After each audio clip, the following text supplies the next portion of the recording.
Welcome back to the channel, everybody. We have another step in our getting a little more self-sufficient and being able to survive power outages a little more comfortably today. We got a tankless water heater that is going to run off of our propane that we had installed, and we are going to be trying to get that installed today, and then it'll take a week or two before the propane guys can get out here and hook the propane up to it, but we'll at least have it installed and ready to go when they do. So let's open it.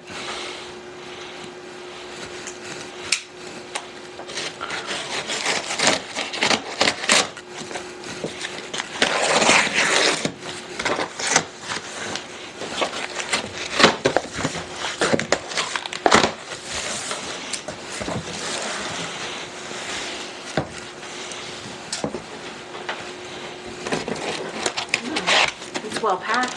Yeah.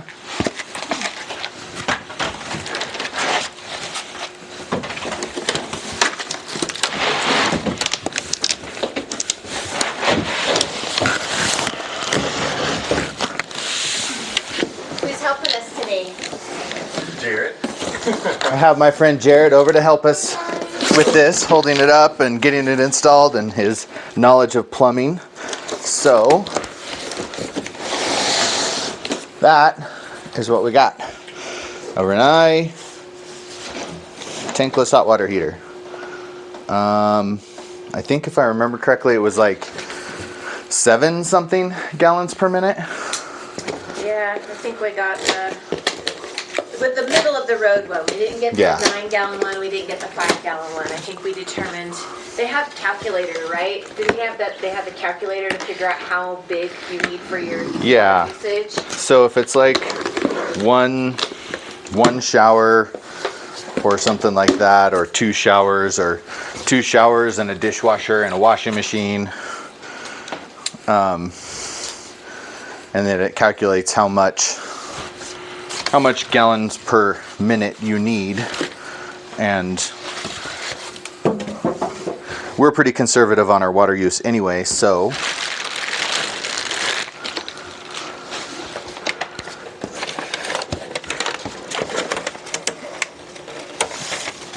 Try to lift it out, or do you want to just lay it down and pull it out?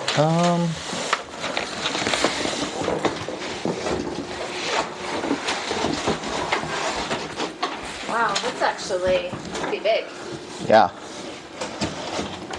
I don't know what's on the bottom, so I don't want to set it on that. Yeah, that's all the knobs and stuff. Oh, yep, all the ports for all of your Gas, hot water, cold water, yeah. drain valve.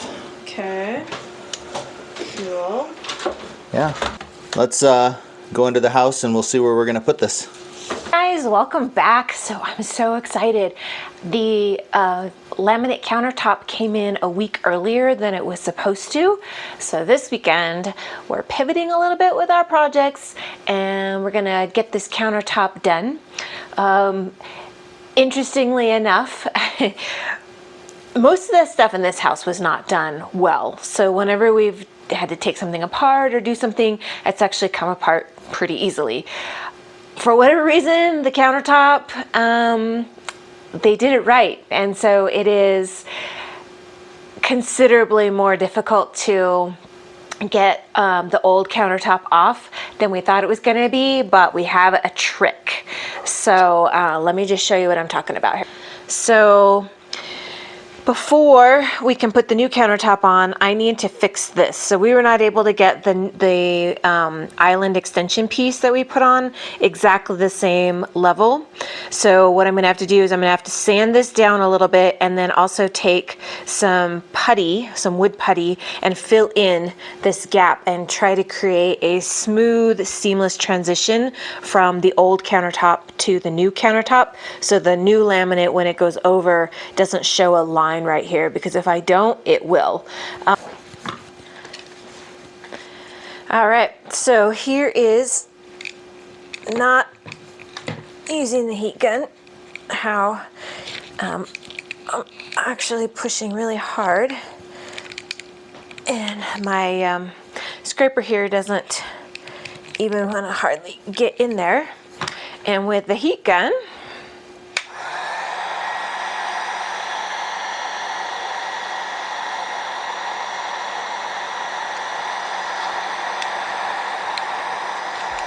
and this is on the low setting. I have a higher setting, but I don't really think I need to be on the higher setting.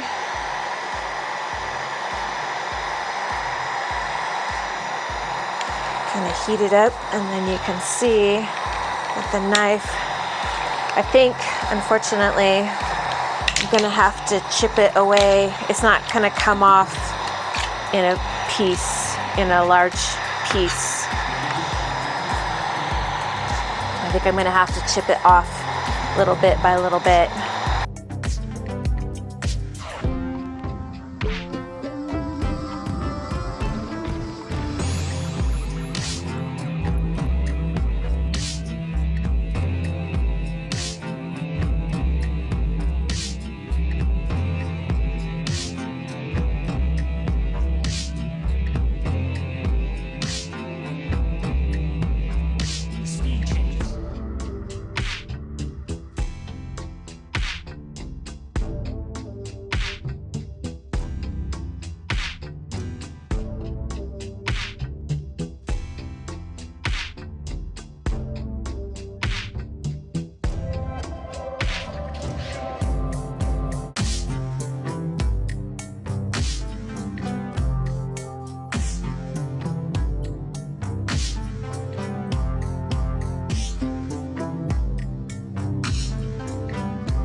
We're trying a fairly new product. I think it's been out maybe for a few years, but it's definitely a new product to us. It's called Recover, and it's a laminate, but it comes with an adhesive already on it. So basically you peel off the backing and you lay it on your surface. So it's supposed to be good for new surfaces as well as existing surfaces. Like if this whole surface had been, the whole thing had already been laminate, we could have just laid the new laminate right over the top of it. So we've got some basic measurements done and some drawing out and discussed how we have wanted to do it. So now we're gonna start the process. Let's set it up there. All right. You want to do it upside down so that we can cut? Yeah. Okay.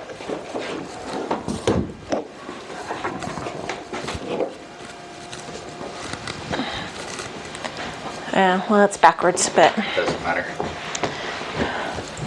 So what we did is we laid it on the countertop.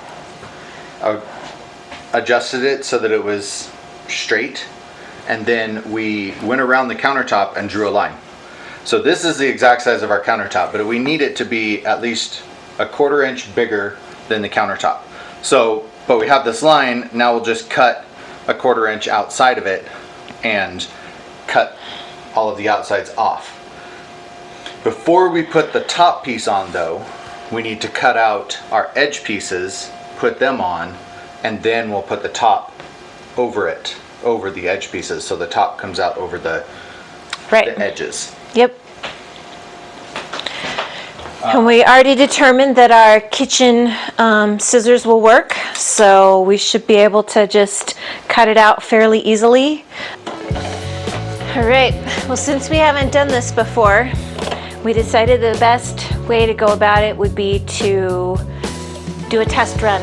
So we've got extra laminate, so we're gonna stick it on, and then we're gonna route it and make sure we've got our router set to the right depths, and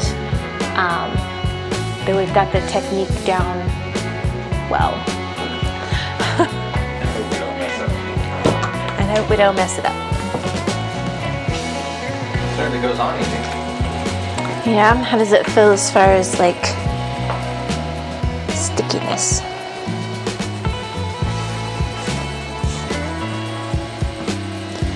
don't want it like slipping while you're routing it. So even though we're going to be peeling it off, I want to go ahead and just get it on there good.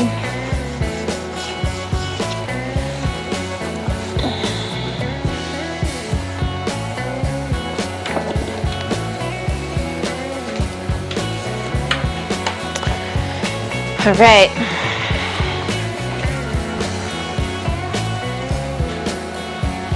Safety glasses. Safety glasses.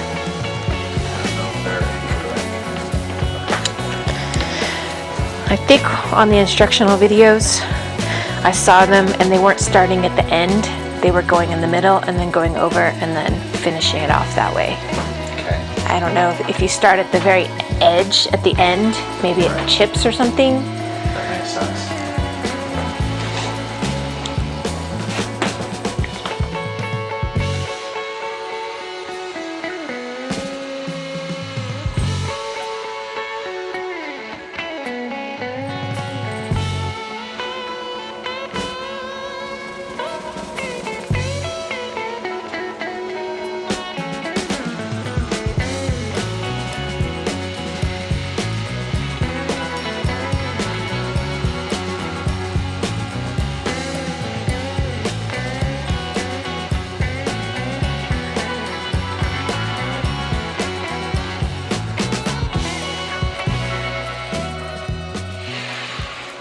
Well, how did we do? I think that's good. Yeah. And then I think from here you would just go this way and then go off the end. Maybe. Routers generally work well in one direction and poorly in the other. So let's find out. Okay.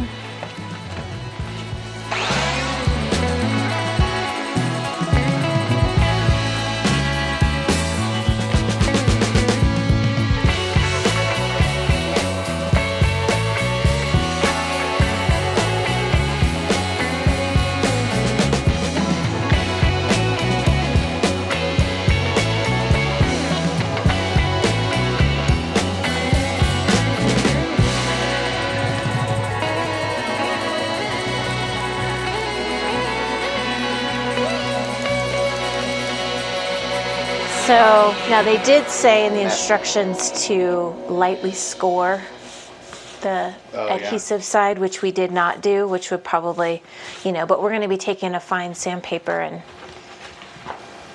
So that edge is where I was doing the router and moving it in the direction it should.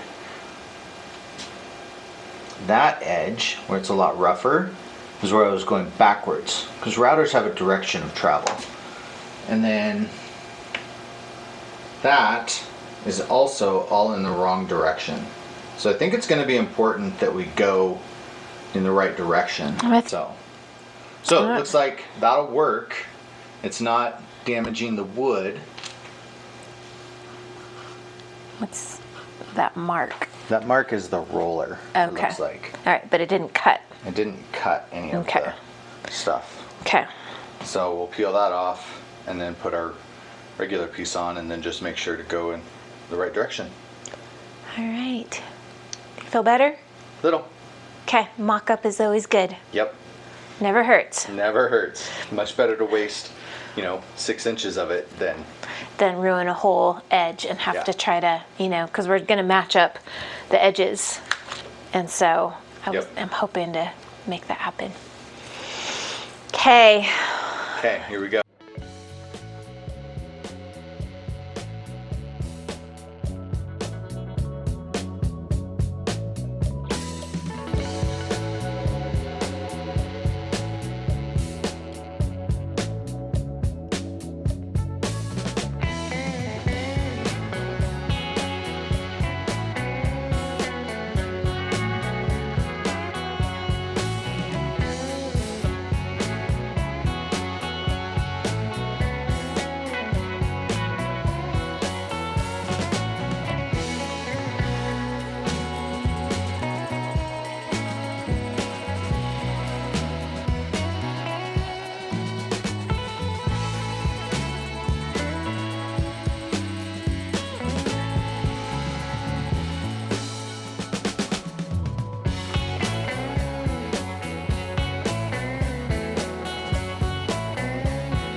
So we got the first piece on and it seems to be doing okay, but we're putting the second piece on and it's not adhering as well. And so, yeah, look at that. So I don't know what the deal is, but I think, what are we gonna do? We're gonna switch to contact cement? Yeah, I've got a spray can of contact cement, and I think we'll just try that and see if it works. I don't know what else to do. Maybe this recover stuff is only good if you're covering existing laminate or melamine or something like that, a non-porous surface. But if you're, covering bare wood or something like that, all the examples that I saw, they were doing either or, and it seemed to be working fine. But for some reason, this does not want to stick. Yeah. And so. And we don't want to get all the way to putting on the top and then have to try to redo sides.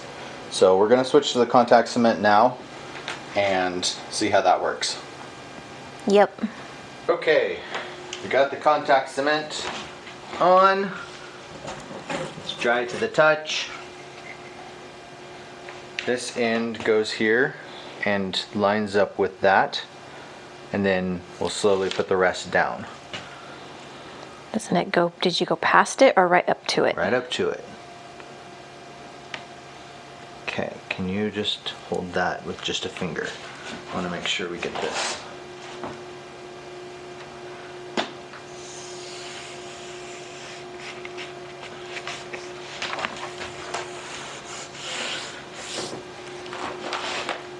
You've got the rolling pin.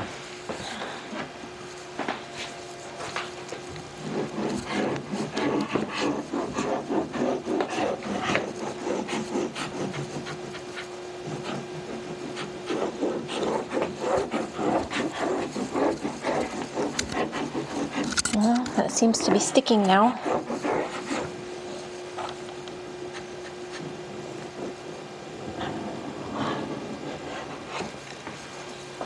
Would you want to roll it yourself? No, you did it just fine. Okay. And that contact cement seals the particle board, so then this actually adheres instead of adhering to dust particles. You know what I'm saying? All right, we got all of the edging on and routed, and boy, that was messy. But it's all on, and we ended up going with contact cement.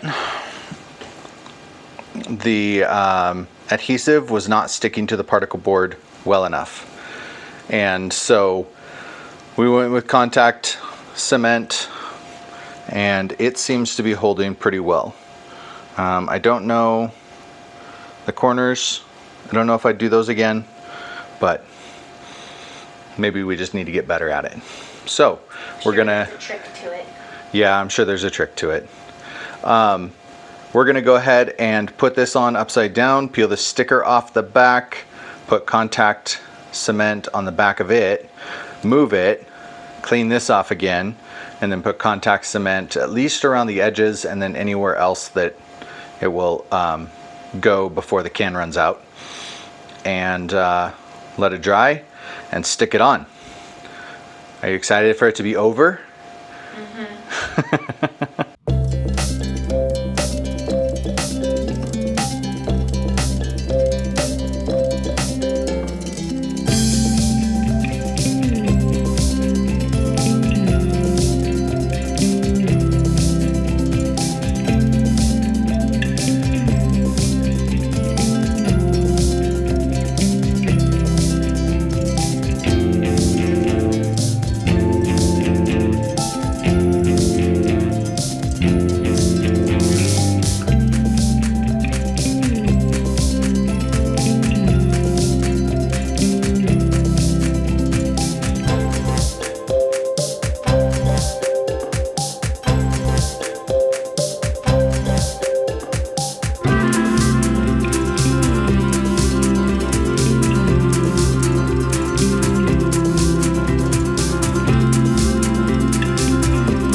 Yeah.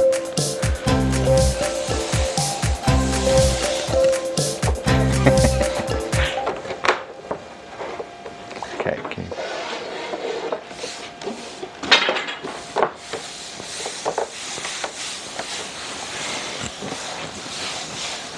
Okay, going good so far.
All right, well, that is that. We have some cleanup to do on the edges.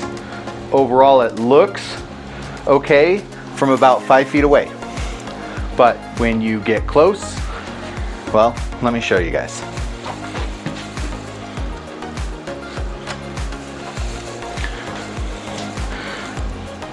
So, looks pretty good, right? Yeah.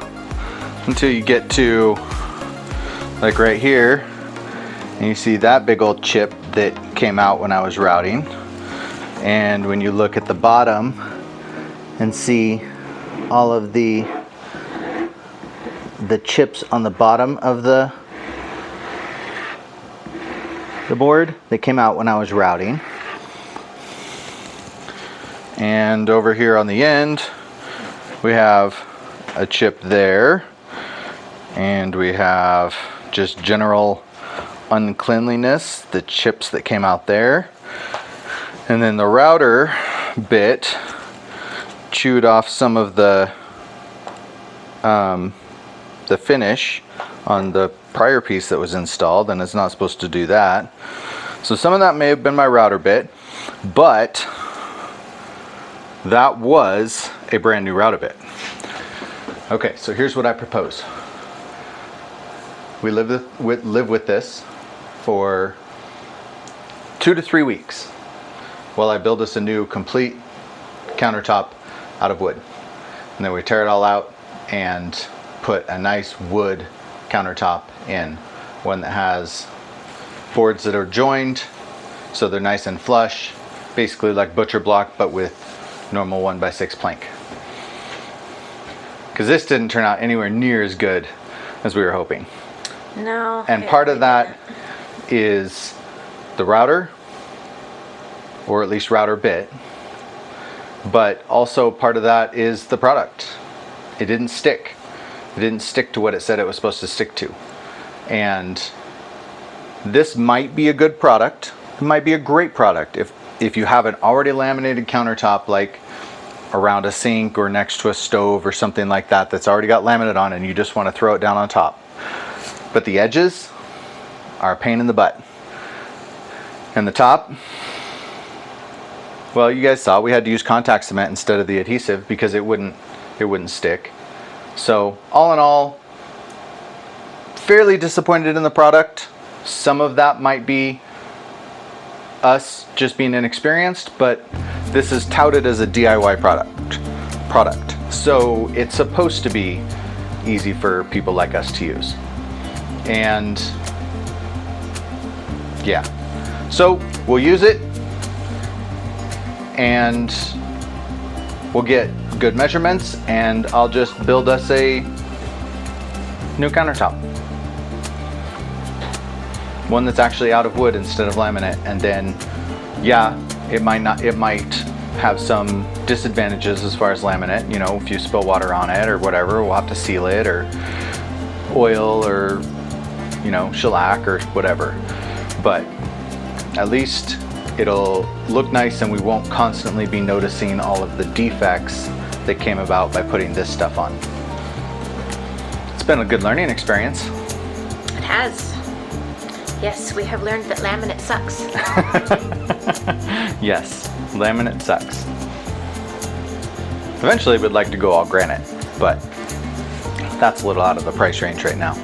So, Well, then we looked at butcher block, but that too was out of the budget for this size. If we were just doing the regular 24-inch depth countertop, it wouldn't have been too bad. No. But getting a wider island depth just really put it out of our budget. It would have been like $600 or something for yeah. a piece of No, butcher it was block. more than that. It was more like $800 So especially yeah. for a full size. So- The $600 was just for doing the addition size. So So that's okay.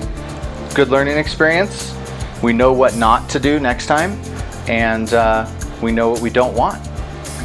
We don't want this. Even though it looks like the middle part, like if you just didn't look at the edges, the middle part looks cool. It looks really awesome. But let's just make it out of wood. Yep. How's that sound? Sounds like a plan.